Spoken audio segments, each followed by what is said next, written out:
All righty.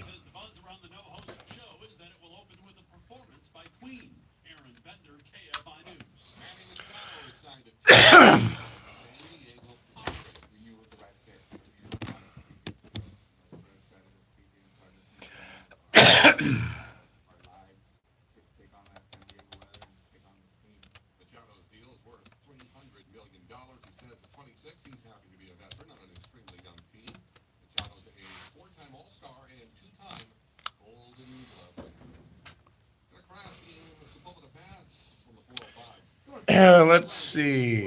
What should I do about the sound?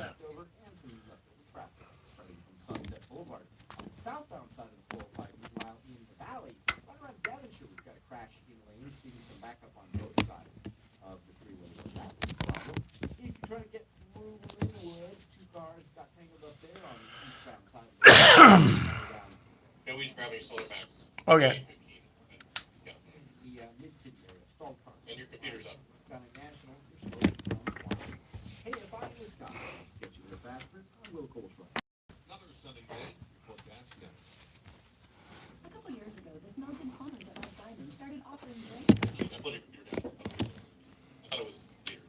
Oh,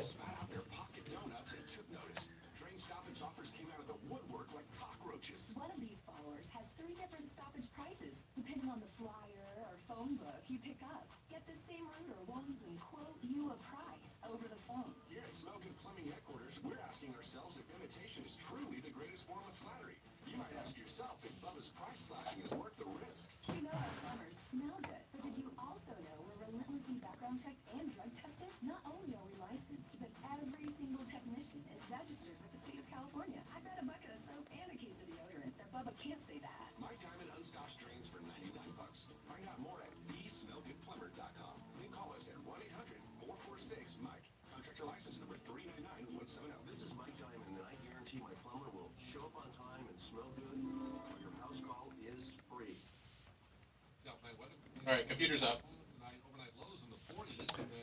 hi. How does this sound? Because I do have a better mic. Oh, holy fuck! I forgot my headphones. Here's live read.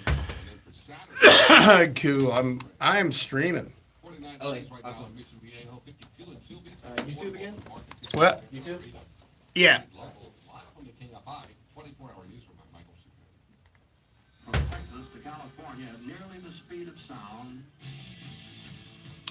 A little behind the scenes there.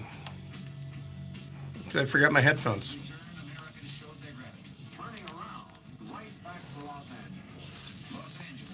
Great book.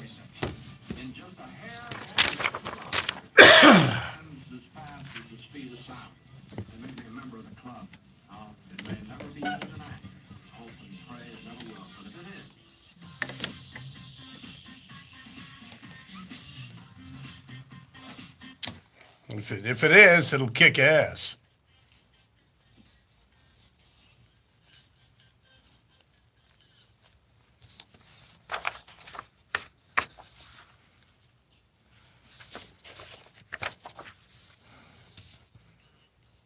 KFI AM 640 more stimulating talk. It is a dark secret place. Brian Suits in here until 11 o'clock. And this is your weekly dive into international affairs, nuclear weapons, a summit happening in Vietnam. And as I always say, because the world's always melting down, wow, is it melting down? Trucks are melting down in Venezuela. If you follow me on the Twitter at Dark Secret Place, you saw that I was retweeting a lot of the people who are physically there on site at one of several border crossings from Venezuela into Colombia. We'll get to that. We saw defection live. We saw defections of Venezuelan border guards, National Guardsmen, walking into Colombia. In some cases, people confronting border police and getting them to cry and then they defected. So and the events are unfolding as we speak in Venezuela. YouTube Live at unsheepyourself.com, and if you can't just figure that out, I will tweet out the link. But if you go to unsheepyourself.com, you can get it on the YouTube live stream. And for instance, I know what's in it for you. Well, like during commercials and things, I will interact with you. It's as the Whammer said in The Natural. It's always a great honor to meet a member of the general public. No, I'll answer questions and things like that. So we'll talk a lot about Venezuela and then the upcoming summit in Vietnam, and then a book I received. It was actually on our good friends Channel 7 up the street. They did a story at the end of their local cast tonight about a World War II veteran who was a tank gunner in World War II. And 93 years old, this old chap by the name of Clarence Smoyer, now a Boston resident. And for his birthday, today's his birthday, he was given a ride in a Sherman tank around Boston. So I saw that story and I went, wait, hold the phone. I just started a book about that guy. Well, the book, I'm not sure if it's out, but Sharon Bellio from the Con Timway Show Jr.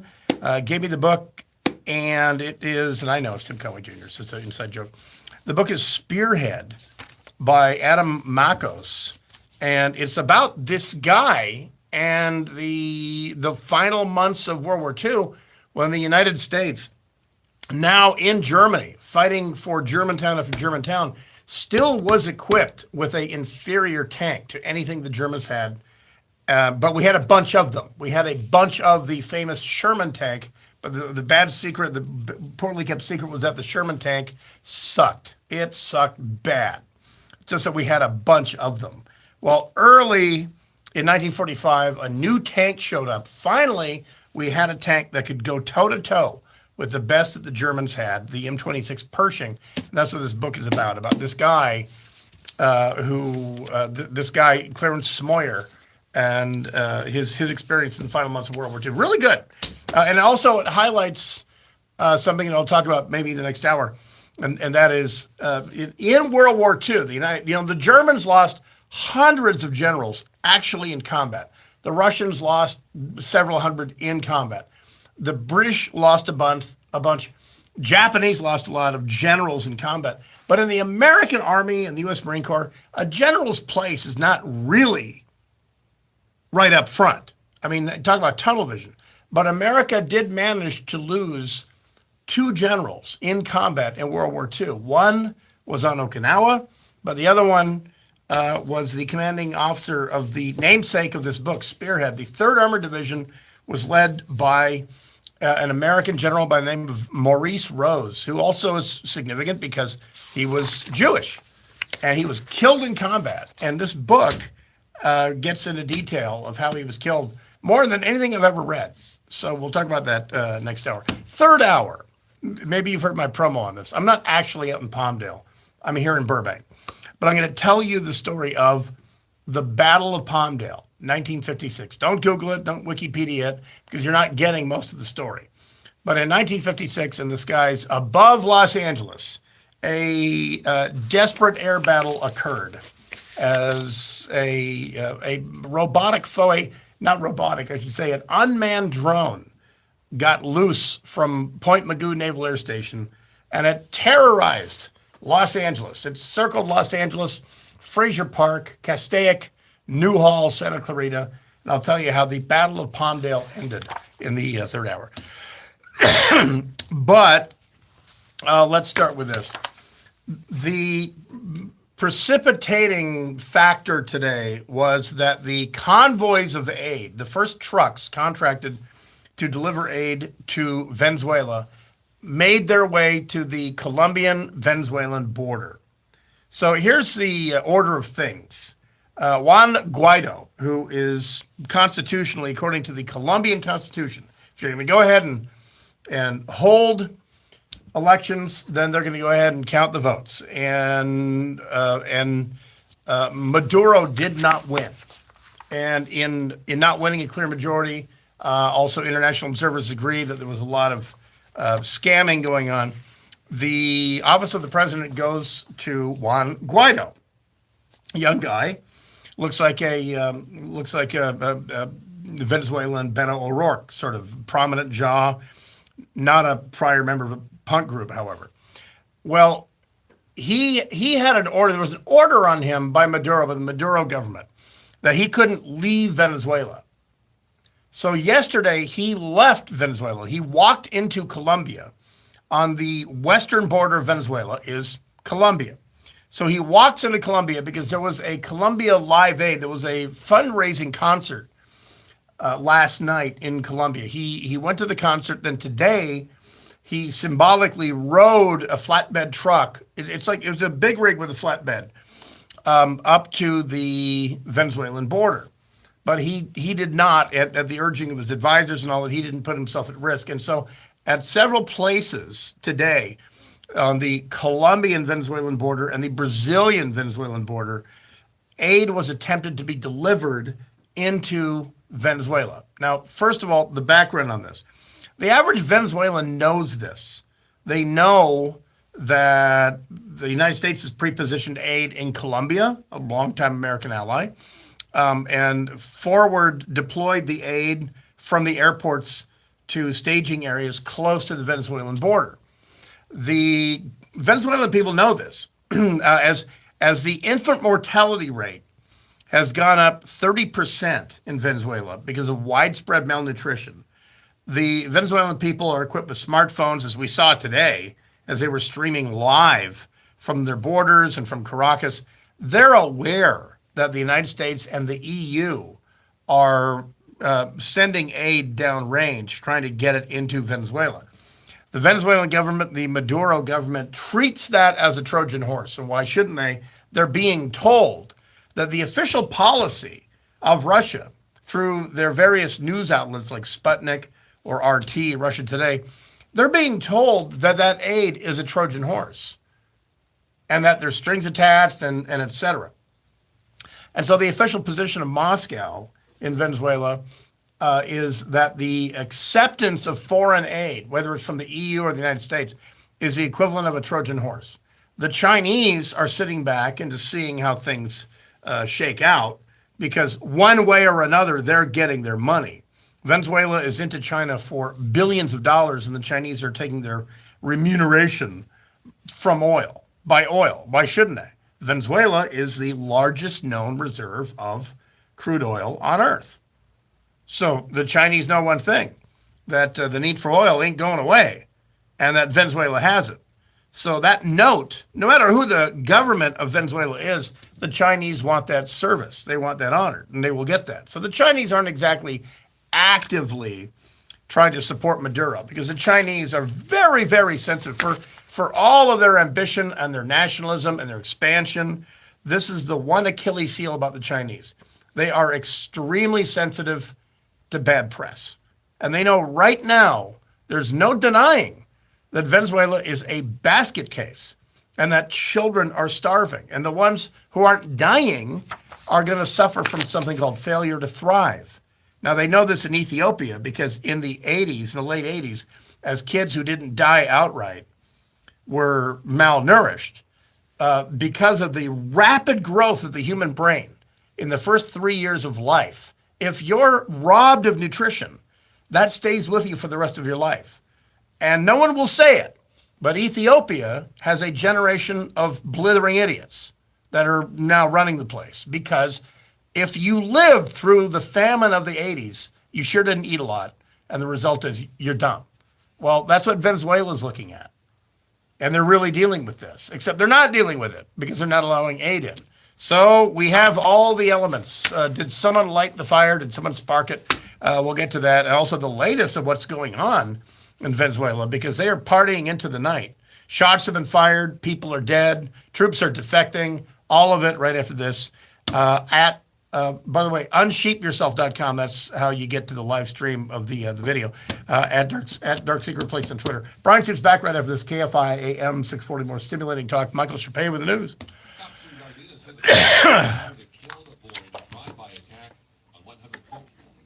Solar Max.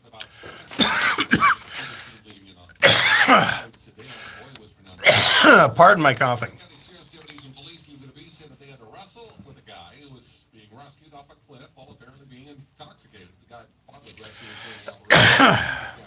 Afternoon at a cliff off Smith's Cliff Road. Singer R. Kelly held on $1 million bail in connection with sexual abuse charges in 4 alleged attacks on girls, 3 of which were under the age of 17. Kelly has to come up with a $100,000 bond to win his freedom pending trial in Chicago. Check out the forecast and some trouble in the weather. Hey, Brian Sitzer for Solar Max. Man, it was a sunny day today. I was making electricity by noon, even though it's still February. We were making electricity. Well, you know, the days of government and power utilities giving you those incentives, teaming up to give you a total of 35% savings on solar panels, they're done. Over. Bumpkus. Done. They're done. That's so 2018. But SolarMax steps forward and they're picking up where the government left off. SolarMax is so committed to putting panels on your house, making solar affordable for everyone. Now they're making up for the lost incentives with their own Solar for All rebate. Through the end of the month, February 28th, SolarMax's Solar for All rebate is giving you your last chance to save up to 35% on solar panels. SolarMax can match the expired incentives because they're the only solar company doing their own financing in-house. They threw a dart at the board and it said, match those missing incentives. Okay, let's do that. Let's allow people to save 35% as if it's still 2018.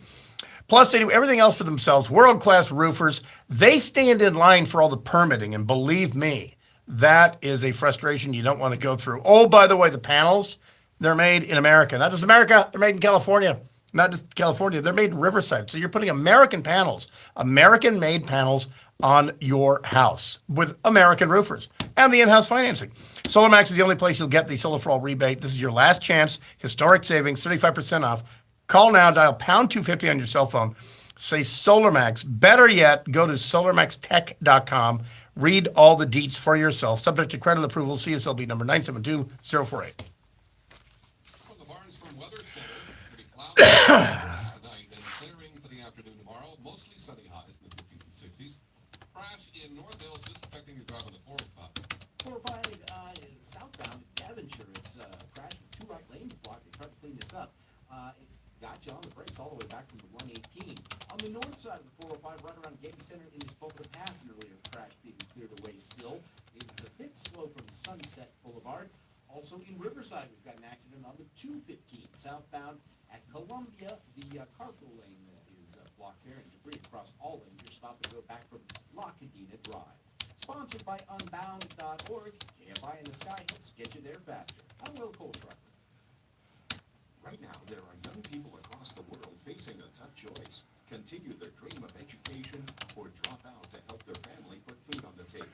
You can help them in a single way. How far your support can go at Unbound.org. If you're looking for smart ways to save money, head to Ralph's for the Buy 5, Save 5 event. Just choose from a great selection of participating. All right. And when you buy any 5, you'll save $5 instantly at checkout. Take home select favorites like Kroger brand shredded cheese, Kellogg's Frosted Flakes, Doritos nacho cheese chips, and more. Just visit Ralphs.com. So did everybody see Save 5 event is happening now at Ralph's. how, what's his name, Chris Burrows died? Did you see that KTLA story that I sent out last night? Fresh food and quality products you already know and love. And Ralph's He was shoving meth, is 1 hour and shipping right to your doorstep. So meth rocks. He met up with a dude that he met on Grindr with the Ralph's app. at a hotel in Glendale. Enjoy creamy hot So they're having their sex. They're having their big old man-on-man love party. 7 a pound with your rewards card. And at one point in the party, and I don't know how this conversation happens, but How are you gonna do Chris Burrows early to bed and early to rise? keistered. I think you've mixed up your He put a rock of meth in his butt prior to the anal sex. But that's not the end of the story. He felt that 1 rock wasn't enough. So he keistered a second rock of meth before his party partner began using his entire human hand to play hide and seek with the meth rocks. That's the only thing I can assume. So he keisters the meth rocks. He keisters the meth rocks so that his buddy can go, find him. And oh, by the way, he has an S&M mask on at the time, like the Gimp, in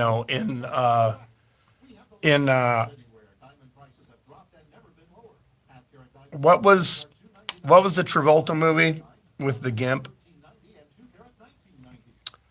Oh, God damn it. Anyway, so now he's gimping out. And he has an S&M mask on. And his booty partner discovers that he's vomited and he's choked on the vomit. He's not breathing anymore. And according to the LA coroner, he did CPR on Chris Burrows. Pulp Fiction, thank you.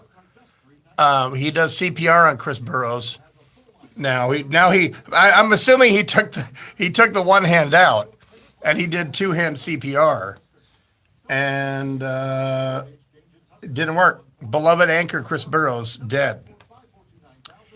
And I mean, just like when he died, I was wondering this, like how, the guy has a 9-year-old daughter at home. 1 minute. How do you explain that to your kid? How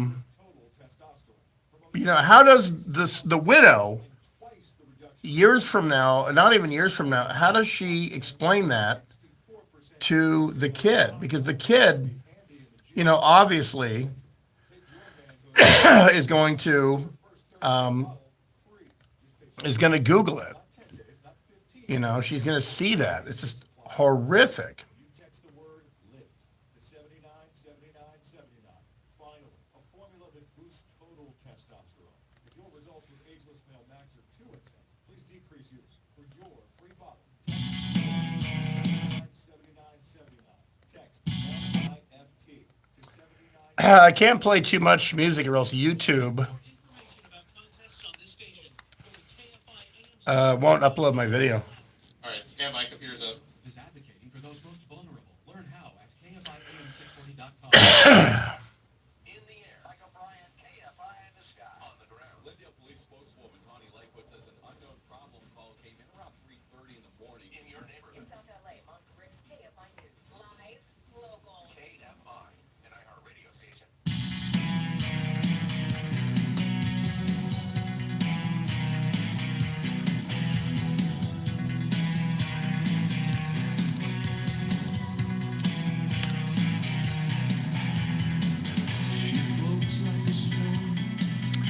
KFI AM 640, more stimulating talk. It is a dark secret place. Venezuela is first up on the menu tonight because it was possibly a pivotal, a seminal day.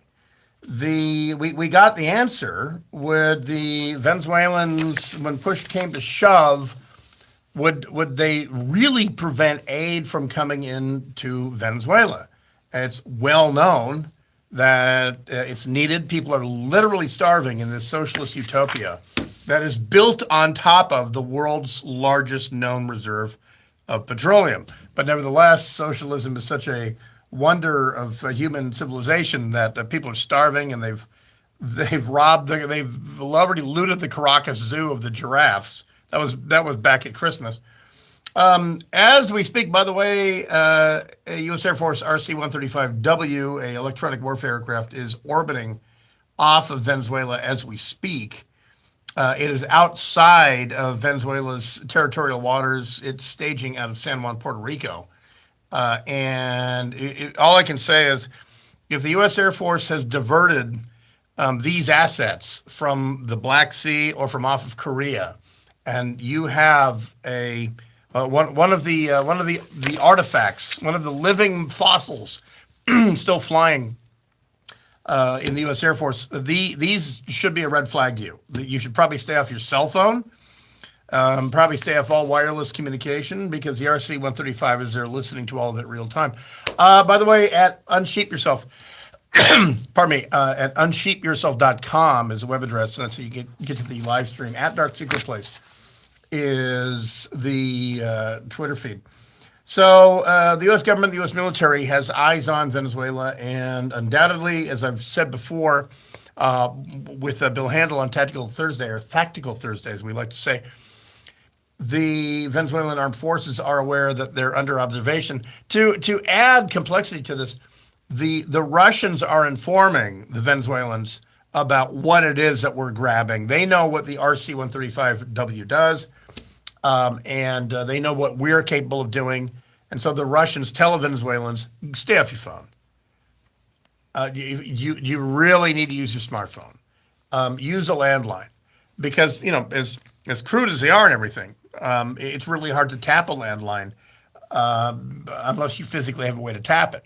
Well, so anyway, today was a test day for the Venezuelan National Guard, or the GNB, called El Guardia Nacional Bolivarian. They're called the Bolivarian National Guard, after the founder of modern day Venezuela, Simon Bolivar. Everything, in fact, Venezuela is the Bolivarian Republic of Venezuela, and the currency are bolivars. And this is beyond. If we called the United States if we called it Washington's United States of America, and the currency were the Georges, or the Washies or whatever, that would be close to the pantheon that the people of Colombia as well as Venezuela place Simon Bolivar. Well, so the National Guard is not a part-time, it's not a 1 week in a month thing like it is here in the United States, or call me when there's a war. Oh, look, we keep having wars. The National Guard is an active duty thing in Venezuela. Their military power doesn't concentrate in just the army on the ground. The National Guard is a pretty large affair with several 100,000 active duty troops, and they're organized regionally. So into groups, and I won't get into what the acronym means, but basically it means Regional Security Component, REDI, or READY. And so to the west, you have the Colombian border, and that's divvied up into several sort of brigade-sized elements of 10 and 20,000 Venezuelan National Guardsmen. And they're conscripted, just like the Army, and they don't have a guy sitting there. They don't have a sorting hat in Venezuela that says, you go to the Army, you go to the Air Force, you go to the National Guard. You just come in and you're assigned. So it's not like there's a quality issue. Now, the one thing about the National Guard is that they don't have tanks. The Army has tanks. The National Guard doesn't have fighter planes. The Air Force has fighter planes. The National Guard is basically a paramilitary organization. They're essentially a gendarmerie. Italy has a national military police force, the Gendarmeria. The French have a national military police force, the gendarmes.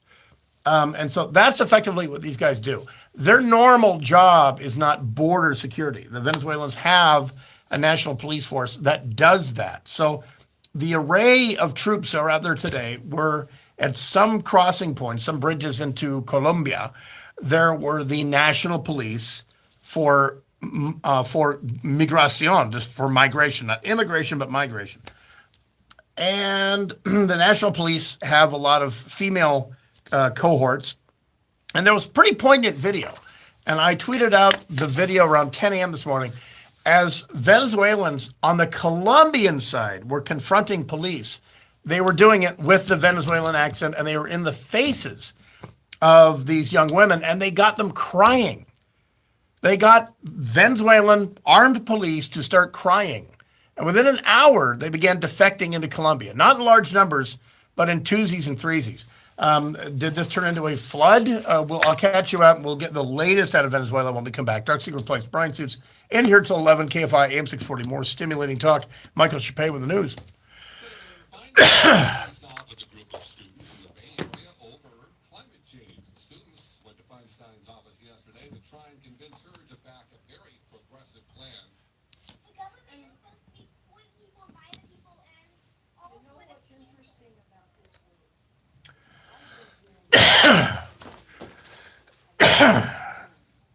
You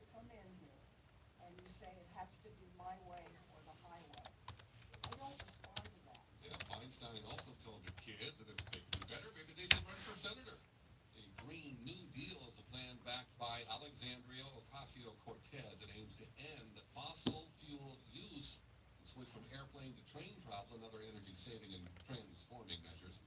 A Virgin Galactic flight has reached space again. The VSS Unity spacecraft reached an altitude of 55.8 miles yesterday, then landed safely back at Mojave Air and Spaceport in the desert north of Los Angeles. Two pilots were joined by a third crew member for this flight. Beth Moses acted as a test passenger. She got out of her seat during the supersonic program. Oh, wait a minute. Am I on the Brian Suits YouTube channel? Am I that stupid?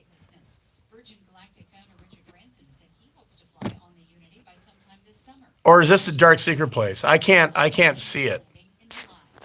Am I that dumb? Because people, oh shit. Okay, well, I got to end the stream. I'll be right back.